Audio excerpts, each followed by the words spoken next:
civic sense.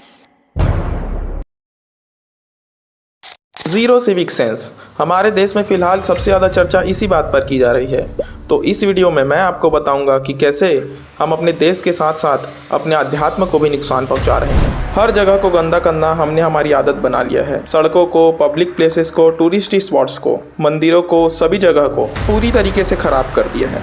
बात सिर्फ साफ़ सफाई की नहीं है, बात है हमारे व्यवहार की, हमारे सोच की। इसके लिए पढ़ा लिखा होना ज़रूरी नहीं, कोई बड़ी डिग्री नहीं चाहिए, अमीर गरीब होना ज़रूरी नहीं है। ये देश हमारा है तो जिम्मेदारी भी हमारी होनी चाहिए। चलिए अब मैं आपको हमारे देश के लोगों की मानसिकता बताता हूँ। हम अपने घर को बहुत साफ सुथरा रखते हैं, कचरे को डस्टबिन में डालते हैं। क्या हम अपने घर पर कीचड़ वाले पैर लेकर जाते हैं? जवाब है नहीं। तो फिर घर के बाहर जाते ही हमें क्या हो जाता है? ये देश भी तो हमारा घर ही है ना। भारत एक ऐसा देश है जिसकी आध्यात्मिक परंपरा प्रकृति और शुद्धता को मानती है। सोचिए, अगर हम रोज अपने घर की पूजा वाली जगह को गंदा छोड़ दें तो ये तो उनका निरादर हुआ।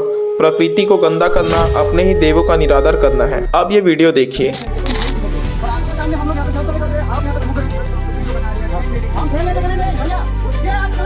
उनको कहा जा रहा है कि आप फेमस होने के लिए सफाई कर रहे हैं। कम से कम वो हमारे देश का सोच तो रहे हैं। आपको उनसे भी प्रॉब्लम है। जब आप लोगों को बोलते हैं कि आप गंदगी क्यों कर रहे हैं तो उनका जवाब होता है तुझे उससे क्या करना है। और हम सभी चीज़ों को सरकार के भरोसे छोड़कर चले जाते हैं। एटलीस्ट जो सफाई कर रहा है उसे सफाई तो करने दो, हो सके तो उनकी मदद करो। छोटे छोटे बच्चे अपने बड़ों से सीखते हैं। अगर हम ऐसे एग्जाम्पल सेट करेंगे तो वो भी आगे चलकर कुछ ऐसा ही करेंगे। चलिए अब आपको एक कहानी बताता हूँ शुद्धता को लेकर। माँ लक्ष्मी, जिनको धन और समृद्धि की देवी माना जाता है, कहते हैं कि ऋषि मुनियों के श्राप के कारण तीनों लोकों में सुख समृद्धि और वैभव लुप्त हो गई थी। इसे वापस लाने के लिए समुद्र मंथन किया गया, जिससे माँ लक्ष्मी की प्राप्ति हुई। वो बिल्कुल स्वच्छ और दिव्य रूप में एक खिले हुए कमल पर विराजमान थी।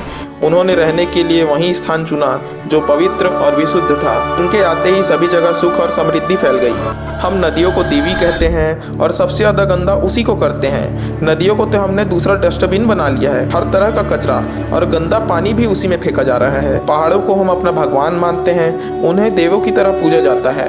और यहाँ पर हर जगह हमने उन्हें प्लास्टिक से सजा दिया है। गंदगी बस फैलाते ही जा रहे हैं और हमें चीन और अमेरिका की तरह बनना है। ऐसे तो हम नहीं बनने वाले। डेवलपमेंट गवर्नमेंट के साथ साथ लोगों से भी आता है। साफ सफाई, सिविक सेंस ये हमारी जिम्मेदारी है और ये देश हमारा है तो इसे स्वच्छ रखना भी हमारा कर्तव्य है।